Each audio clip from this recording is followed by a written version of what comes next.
Welcome back to Just Pure Cars, everybody.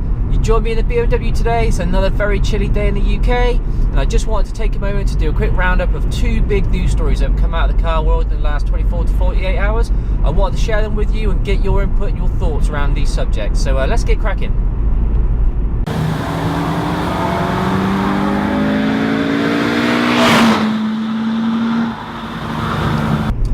Okay, so first up, the news that Rolls Royce are bringing an SUV to the market, a luxury SUV, as you imagine.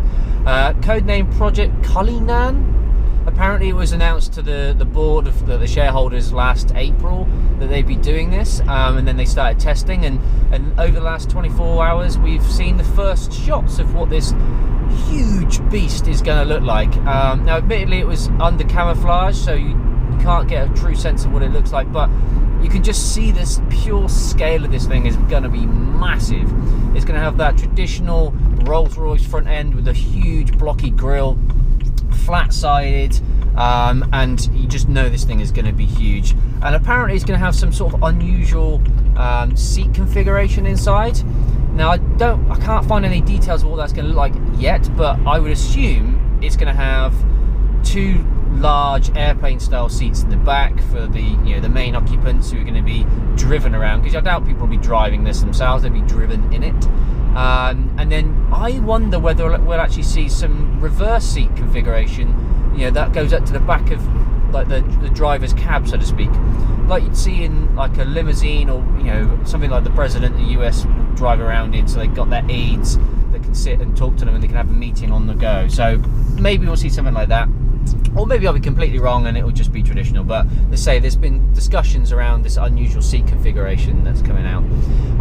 Price wise, no clear indication, but you've got to assume it's going to be in that 300,000 bracket, going up against the Bentley Bentayga, I believe it's pronounced, which is the most bizarre looking thing in the world.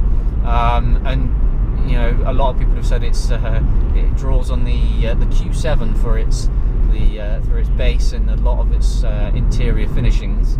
So I hope the Rolls Royce isn't just a beefed up X5, but I'm sure it won't be. But you can guarantee it's going to be pure luxury. It's going to have this new all-wheel drive system that Rolls Royce are working on, and a new suspension system. So you can just guarantee that this thing is going to be able to go anywhere and be completely comfortable, as you'd expect a Rolls Royce to be, like you're on a magic carpet or something. So I'm quite intrigued to see what this thing's going to look like in true final production spec, and I'm sure there'll be plenty sold all around the world, and I reckon even our very own Queen might end up with one, because she is partial to a 4x4. So yeah, let's see where that one goes.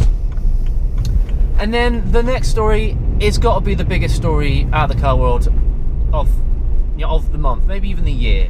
So the newly crowned F1 world champion Nico Rosberg has decided to retire from Formula 1 just 5 days after winning the title.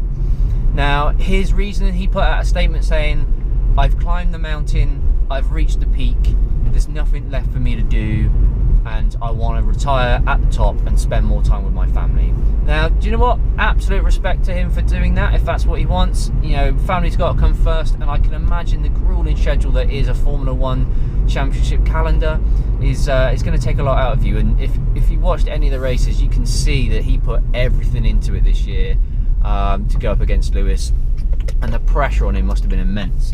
So yeah, why not? I guess it's got to be most sportsmen's dream to be able to go out on top. Nothing worse than being a champion and then coming back for several years and not winning anything, and then you go out on the low maybe, but you're still champion. I guess it's just disappointment for me in respect of, it was a good fight, it was a good battle between him and Lewis, and I could see there was still a couple of years left in that if he really wanted it.